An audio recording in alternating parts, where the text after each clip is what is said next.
はい、43番、44番くんです。はい、お母さんが若菜ちゃんで、お父さんが S くんです。はい、次43、44です。はい、足が痛くてちょっと。はい、こっちね。ニコニコ顔ですね。お顔が、細身です。顔もちっちゃいんですけども、顔が小さくてですね。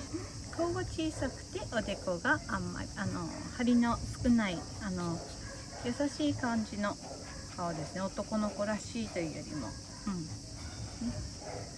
で体もちょっとちっちゃめです。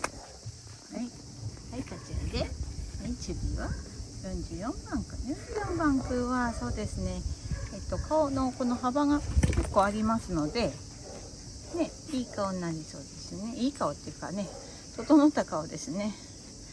ね、はい、色素も綺麗に入ってます。やっぱり全体的に耳が小さいような感じがします。はい、性格は明るいです。やっぱりエース君、アメリカンを入れると活発になってきますね。